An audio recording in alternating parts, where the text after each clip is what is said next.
Bonjour à tous. Au nom du groupe d'études de la LMC, je vais vous présenter une étude rétrospective multicentrique des arrêts du traitement en Tunisie. Comme vous le savez, la leucémie lutte chronique est une hémopathie maligne caractérisée par une anomalie cytogénétique acquise, la T922 et son corollaire moléculaire, le transcript-BCR-ABL, qui code pour une protéine à activité tyrosine kinase. Le pronostic de cette maladie a été révolutionné par l'avènement de la thérapie ciblée au début des années 2000, par l'avènement des inhibiteurs de la tyrosine kinase. Et ce qui est encore plus extraordinaire aujourd'hui, c'est qu'on peut même arrêter le traitement chez les patients bons répondeurs qui réunissent des critères bien codifiés et bien définis selon des recommandations internationales. Les facteurs qui ont motivé l'arrêt du traitement dans la LMC, c'est en fait la toxicité potentielle des ITK à long terme, les contraintes psychologiques qui accompagnent les prises médicamenteuses au long cours, le désir de grossesse chez les patientes jeunes en âge de procréer et le coût élevé de la prise en charge de la LMC, bien qu'actuellement, on ait de plus en plus de génériques pour les ITK. Notre travail avait comme objectif d'évaluer la possibilité de l'arrêt du traitement chez nos patients traités pour une LMC en se référant aux recommandations internationales. Pour cela, nous avons mené une étude rétrospective et descriptive qui a porté sur des patients traités et suivis pour LMC au niveau de 6 centres d'hématologie sur une période de 16 ans s'étalant de janvier 2002 à décembre 2017.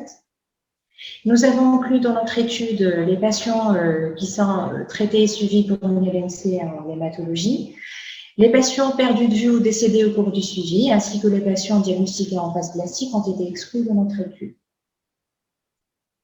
Donc, parmi la population globale de patients traités et suivis pour une LMC, nous avons sélectionné ceux qui répondaient aux critères d'arrêt selon les critères de l'EALM 2020.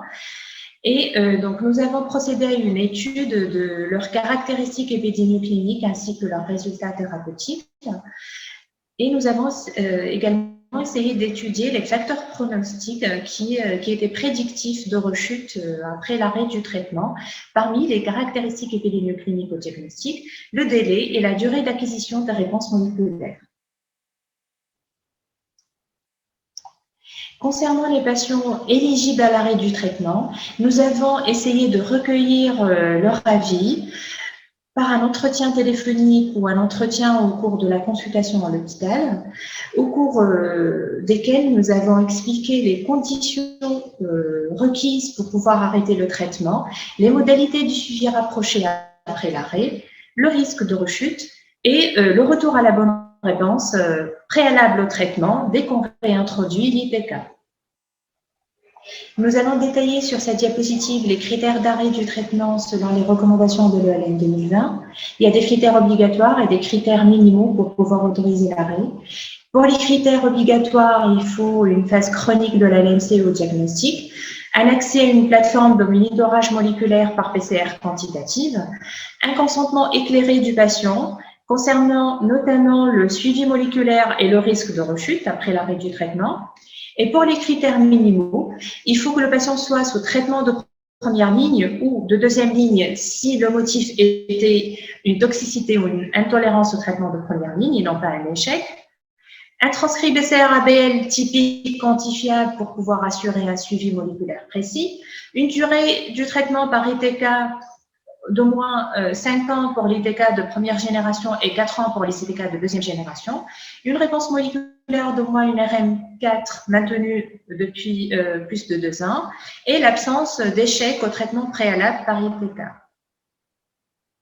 Nous avons colligé au total 494 patients traités et suivis pour LMC en Tunisie. La répartition des patients était comme suit. 206 patients provenaient de l'hôpital Aziz Arfmena, 96 patients de l'hôpital Hedi Sheker de Sfax, 77 patients de l'hôpital Farhat Hachet de Sousse, 46 patients de l'hôpital Fatouma Bourguiba de Monastir, 48 patients de l'hôpital Arabta de Tunis, 21 patients de l'hôpital militaire de Tunis. Donc, parmi ces patients, il y avait 37 patients qui étaient décédés et 5 patients qui étaient perdus de vue et donc exclus de l'étude pour obtenir au final 452 patients inclus dans l'étude globale. Donc, dans ce tableau, nous avons essayé de voir le pourcentage de patients qui répondaient aux critères d'arrêt selon l'ELN 2020, critère par critère.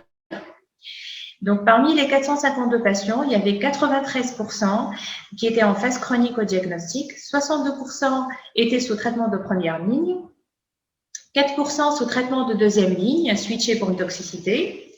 94 patients avaient un transcrit BCR-ABL quantifiable de type B2A2 ou B3A2. 73% donc étaient sous ITK depuis plus de 5 ans pour un ITK1 et 4 ans pour un ITK2. 42% des patients étaient en réponse moléculaire 4, RM4, et 29% en RM5, en RM 4.5 ou plus, pour obtenir, au terme de cette évaluation, 123 patients qui remplissent tous les critères d'arrêt du traitement selon l'ELN 2020, soit 27%. Donc, soit 27% de patients éligibles à l'arrêt du traitement. Nous allons regarder de plus près les caractéristiques de ces patients éligibles à l'arrêt du traitement. L'âge au moment de l'étude était de 57 ans comme âge médian, avec des extrêmes allant de 22 à 88 ans. Il y avait une légère prédominance féminine. Tous les patients étaient en phase chronique, bien évidemment.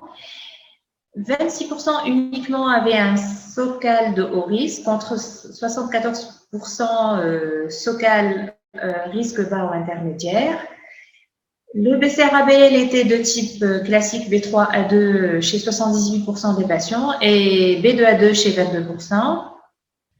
Pour le traitement et les résultats thérapeutiques de ces 123 patients éligibles à l'arrêt du traitement, 119 étaient sous traitement de première ligne par imatinib et 4 sous traitement de première ligne par nilotinib. 2 patients étaient switchés en deuxième ligne pour une toxicité de la première ligne. Tous les patients étaient en réponse hématologique complète à 3 mois, étaient également en réponse cytogénétique complète avec un délai médian de tension de cette réponse de 6 mois. Tous les patients étaient en réponse moléculaire majeure, donc avec un délai de tension de cette réponse de 12 mois. Ils étaient également tous en réponse moléculaire 4, avec une durée médiane de maintien de cette réponse de 89 mois, allant de 30 à 222 mois, et une durée totale d'exposition aux ITK de 120 mois, avec des extrêmes de 60 et 219 mois. Parmi les 123 patients éligibles à l'arrêt, il y avait 47 patients qui étaient déjà en arrêt du traitement au moment d'étude, avec un recul médian du suivi de 23 mois, allant de 1 à 87 mois. L'âge médian était de 57 ans, avec un rythme de suivi optimal chez 43 patients. 7 patients avaient présenté une rechute moléculaire avec un délai médian de 7 mois. Et tous ces patients ont pu réobtenir une réponse moléculaire profonde après réintroduction de l'ITK, avec un délai allant de 1 à 4 mois. 3 patients ont pu réobtenir une RMM et 4 patients une RM4. Cette courbe montre l'incidence cumulée des rechutes moléculaires à l'arrêt du traitement et montre bien que la majorité des rechutes sont essentiellement survenues les 10 premiers mois après l'arrêt du traitement. Pour les 7 patients qui ont présenté une rechute moléculaire suite à l'arrêt du traitement, donc ces patients avaient pour la plupart un score de SOCAL bas intermédiaire. Et ils étaient tous en RM4 après l'arrêt du traitement, avec une durée de RM4 avant l'arrêt qui va de 52 à 84 mois, une durée totale d'exposition aux ITK avant l'arrêt qui va de 55 à 162 mois. Et donc, si c'était en réponse moléculaire 4.5 et un patient était en réponse moléculaire plus profonde d'une RM5. Les facteurs prédictifs de rechute moléculaire chez les patients en arrêt du traitement dans notre étude étaient la durée de la RM4. Elle était de 61 mois chez les patients qui ont présenté une rechute versus 93 mois chez les patients qui n'ont pas jusqu'à présent présenté de rechute. avec un P significatif à 0,01. L'absence de RM5 était aussi un facteur prédictif de rechute, avec un P limite à 0,07. Donc, 6 patients parmi les 7 n'avaient pas atteint la RM5. Ils étaient en RM4.5.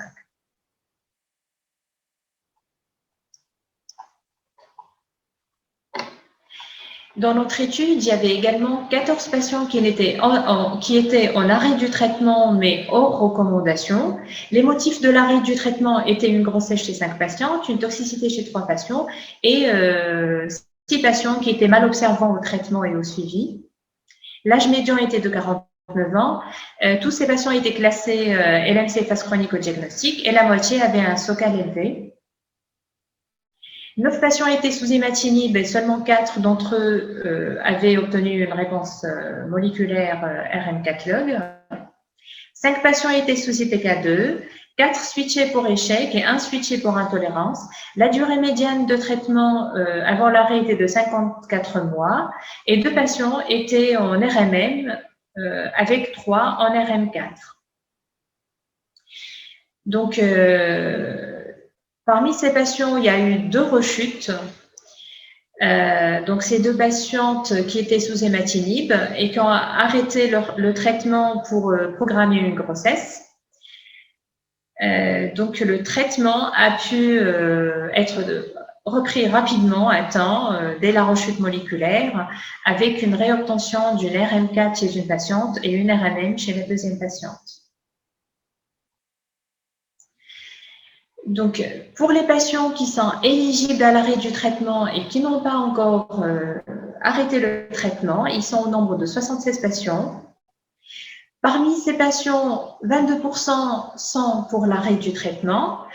Et donc, les raisons qui les motivent à arrêter le traitement, c'est pour éviter les effets indésirables au long cours des ITK, les contraintes d'une prise quotidienne du médicament et le désir de grossesse. 61% des patients étaient contre l'arrêt du traitement. Ils appréhendent la rechute moléculaire et ils trouvent le suivi très rapproché, le suivi mensuel très contraignant. 17 patients étaient encore indécis. Ils ont besoin de réfléchir et voilà, ils demandent un peu plus de recul pour les études locales en Tunisie pour pouvoir prendre une décision. Pour récapituler, donc nous avons colligé 123 patients qui sont éligibles à l'arrêt du traitement selon les critères de l'ALEM 2020. 47 patients étaient déjà en arrêt du traitement au moment des études, parmi lesquels 40 patients ont pu maintenir une réponse moléculaire profonde et 7 patients ont présenté une rechute et qui ont retrouvé une réponse moléculaire profonde d'au moins une RMM à la reprise du traitement. 76 patients sont candidats à l'arrêt du traitement et chez qui on n'a pas encore arrêté le traitement. Les points forts de notre étude étaient que c'est la première étude qui s'est intéressée à l'arrêt du traitement de la LMC en Tunisie et ça va faire une préambule à une étude prospective à l'arrêt du traitement dans la LMC qui va inclure tous les patients éligibles après, bien évidemment, avoir obtenu leur consentement éclairé. Les limites, c'est le caractère rétrospectif.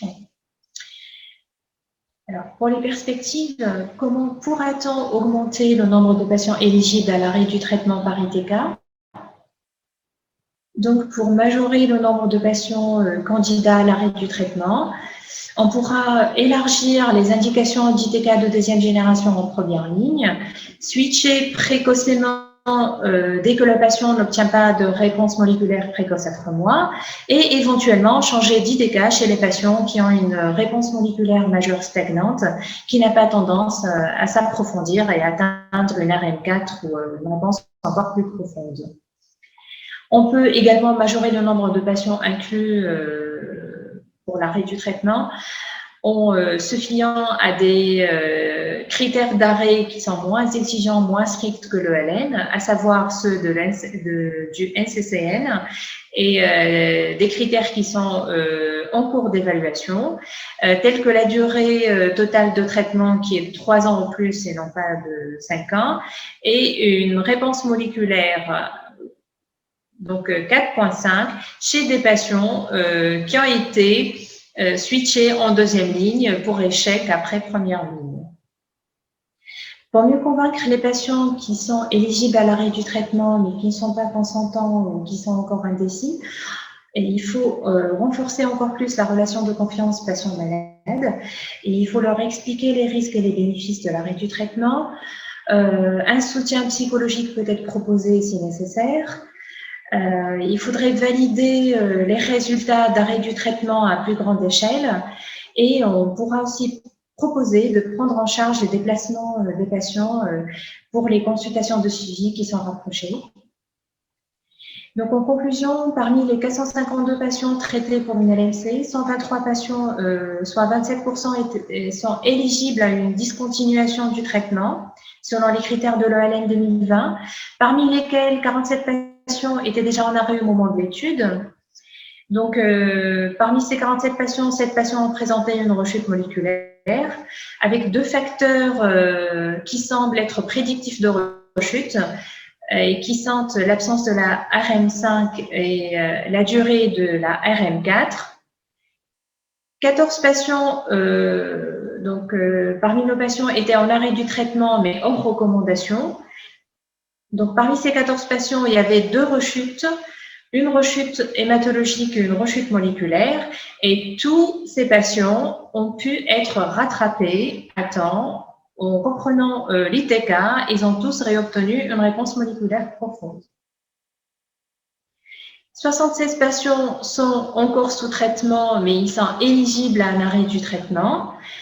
Donc, parmi lesquels 61% restent réticents, et les raisons principales de la réticence étaient le risque de rechute et le rythme de suivi.